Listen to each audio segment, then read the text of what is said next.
up, everybody? Welcome back to my channel, Understanding the Reason. My name is Jerome Jet. I am your host. I'm so very blessed and honored that you decided to spend some time with us. If you've been here before, welcome back. And if this is your first time, welcome. We're really glad to have you here. The purpose of our conversation is to find out, why are we here? Why are we here? What was the purpose for the creation of the universe, all the stars, constellations, all that kind of good stuff, and the earth, that little tiny speck of dust that we live on? Like, why are we here, right? What caused God, who is a spirit, to create physical temporary matter, right? That's what I wanted to know. And so that's what we're sharing. We're talking about that. Join the conversation. Put your comments down in the comment section. Love reading you guys, your opinions, your ideas, your thoughts.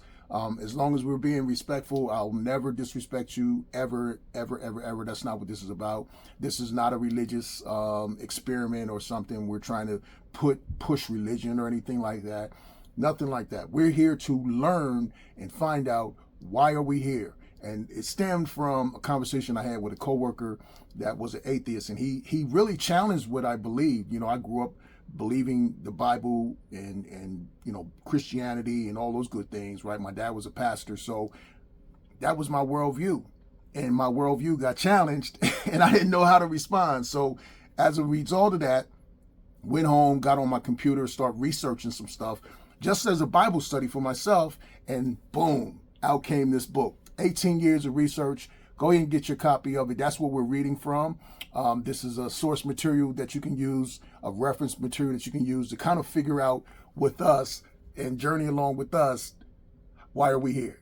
What's up? How did we get here, right?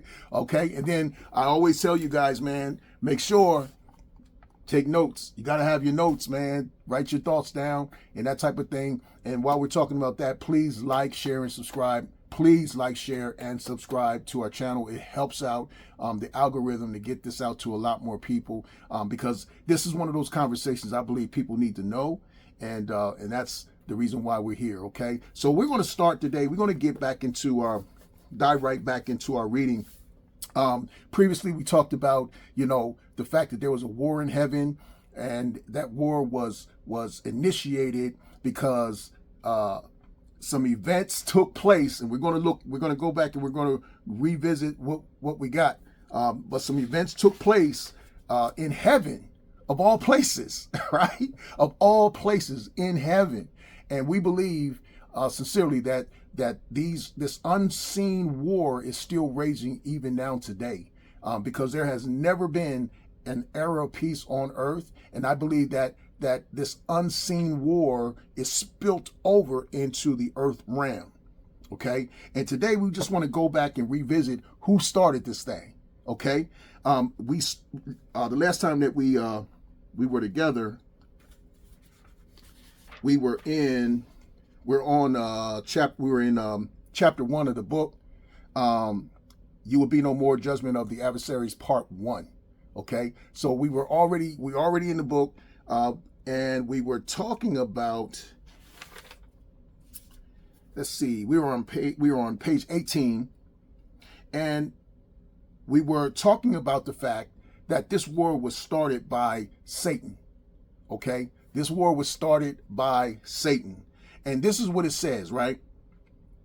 The prophet Isaiah wrote this in his book, 14th chapter, verses 12 through 16.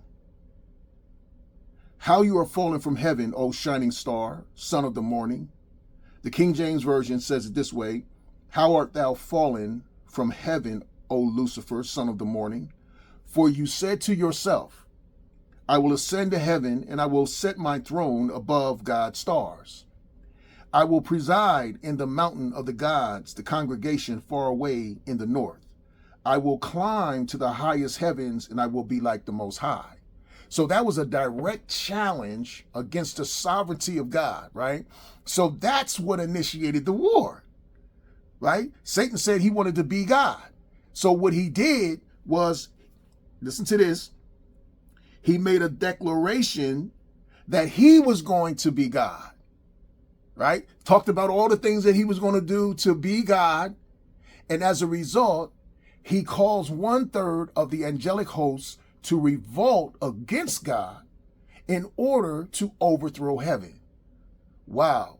Now it really sounds like, contemporary books and stuff like that, right? Like people writing materials and, producing movies and all that kind of stuff. But this is what the scripture is telling us, right? But here's what God said. But instead you will be brought down to the place of the dead, down to its lowest depths. Everyone there will stare at you and ask, can this be the one who shook the earth and the kingdoms of the world? Is this the one who destroyed the world and made it into a wilderness? Like, is this the thing? This thing? Oh man, this is powerful stuff. So as we can see, there was a definite cause of the war. The two scriptures, because the first scripture that we read was over in Ezekiel chapter 28, verses 11 through 19. If you want to write that down, very powerful scriptures that will help you really get an understanding of exactly what's going on. Okay, what's happening in the unseen realm that was long before God created the earth and us, right? So check this out. His title and rank was Lucifer, son of the morning, and he was also called the mighty angelic guardian that covers with overshadowing wings. The scripture is definitive in its portrayal of whom or what is being referenced here. Now, as I was researching this, right, there were certain people. I don't know if I want to call them scholars though. I don't know if I want to call them scholars, but people said they were, right? So there were certain people trying to attribute these scriptures to King Nebuchadnezzar, right? Who was actually an enemy of Israel, right? And he was a pretty powerful king. So they try to say that he was the one who was shaking up the world and he was the one that was doing. But I started thinking about, like, how is he gonna meet some of the stuff that they're talking about here? Like, for example, when you look at what Ezekiel wrote, he said, this is obviously the Lord talking to or talking through this prophet Ezekiel. Your heart was filled with pride because of your beauty. You corrupted your wisdom for sake of your splendor. So I threw you to the earth and exposed you to the curious gaze of kings. You defiled your sanctuaries with your many sins and your dishonest trade. So I brought fire from within you, and it consumed you. I let it burn you to ashes on the ground in sight of all who were watching. All who knew you are appalled at your fate. You have come to a terrible end, and you will be no more. But listen to this. Before he even got to that part, he said that you were in Eden, the garden of God. Your clothing was adorned with every precious stone, red carnelian, chrysotile, white moonstone, beryl, onyx, jasper, sapphire, turquoise, and emerald, beautifully crafted for you and set in the finest gold. So that does not speak to. And look, I got something else. Look, check this out. Before I get into that part, but check this out.